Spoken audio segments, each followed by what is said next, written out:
Olá, eu me chamo Paulo e vou falar sobre a indústria 2.0.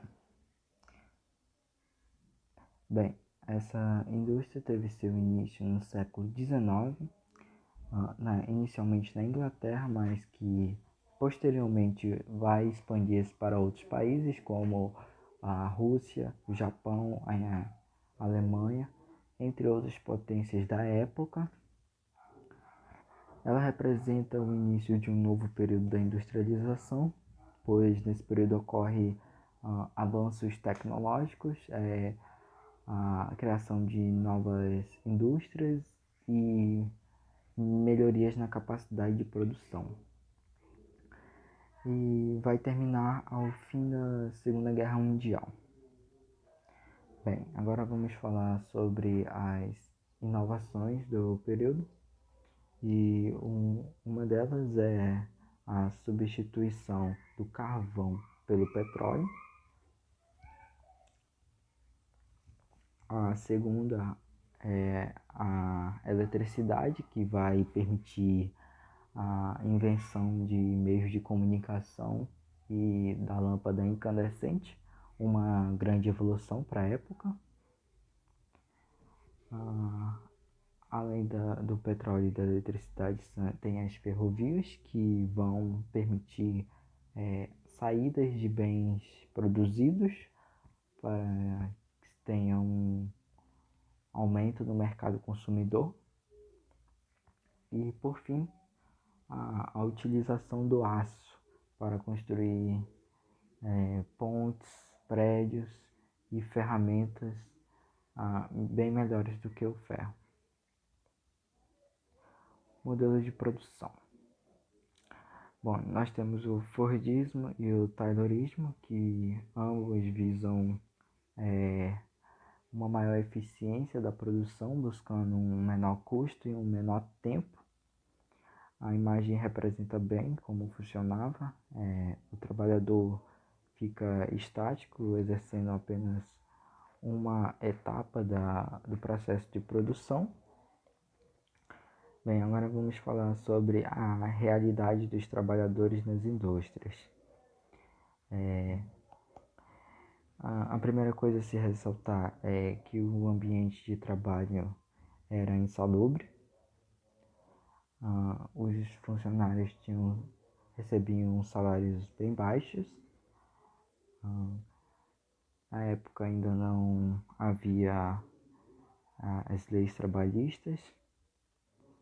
E devido não ter essas leis, os trabalhadores eram obrigados a ter altas cargas horárias. E um dos motivos das greves, como todos esses, a doenças ocasionadas pelo modo de produção, pois o trabalhador era obrigado a ficar excessivas horas fazendo um único movimento, que ocasionava essa lesão.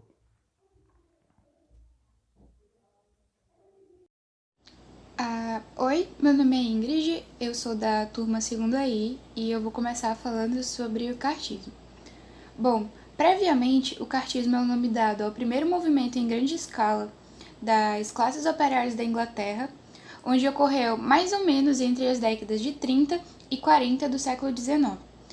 E seu objetivo principal era apenas exigir melhores condições para os trabalhadores na indústria.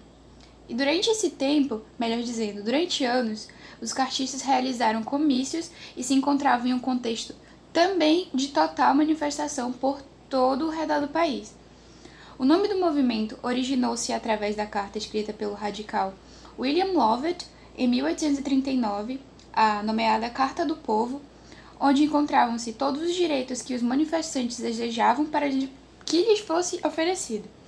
As exigências eram o voto universal, igualdade entre direitos eleitorais, voto secreto por meio de cédula, eleição anual, pagamento aos membros do parlamento e a abolição da qualificação segundo as posses para participação no parlamento.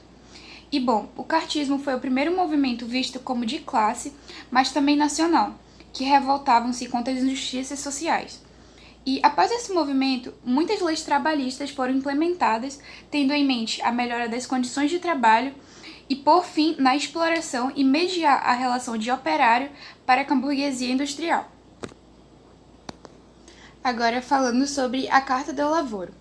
A Carta do Lavoro, editada no dia 21 de abril de 1917 e 27 por Gran Consiglio del Francismo, foi extremamente fundamental em relação ao ordenamento corporativo. Nela eram expostas 30 declarações. A publicação dessa carta realizou objetivos que Mussolini antepusera e serviu para dar uma sociabilidade a seu novo regime. Melhor falando, o documento tinha foco com uma forma sutil e clara, os primórdios do fascismo, e nela era resumida todo o seu conceito de organização do trabalho, a qual visava a melhora da condição de trabalho. Resumidamente, pelo próprio escritor, a carta foi uma tentativa tomada pelo fascismo de impor um rígido controle do Estado em um tipo de organização sindical, em que nela rigorosamente pudessem controlar o Estado e enfim.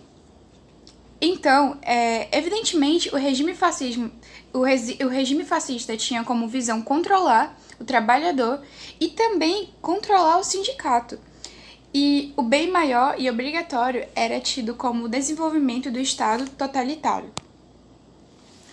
Bom, falando sobre a CLT, ou Consolidação das Leis do Trabalho, melhor dizendo, sem as siglas, foi dita como decreto durante o Estado Novo, onde o governante ditatorial era o Getúlio Vargas, no dia 1º de maio do ano de 1943. Ela unificou as normas trabalhistas que já existiam no Brasil um pouco antes da mesma existir e ser dita como decreto, né? As normas determinavam o salário mínimo, direito de férias e jornada de trabalho, e várias outras coisas. Antigamente, era extremamente difícil os trabalhadores terem seus direitos, quanto mais saber sobre os mesmos.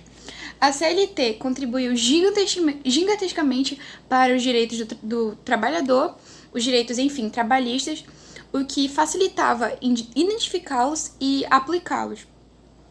A mesma regulamenta todas e quaisquer relações trabalhistas, sejam elas rurais ou urbanas, desde o dia que foi colocada como publicada.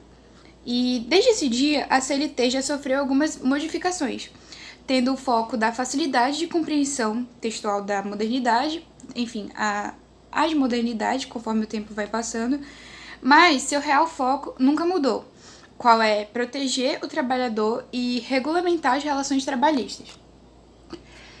O trabalho foi desenvolvido pelo Paulo Doniz, do 2º AI, parte 2, e por mim, Ingrid Carioca, do 2º AI, parte 1. As referências são essas que a gente teve como embasamento e, por fim, esse é o trabalho.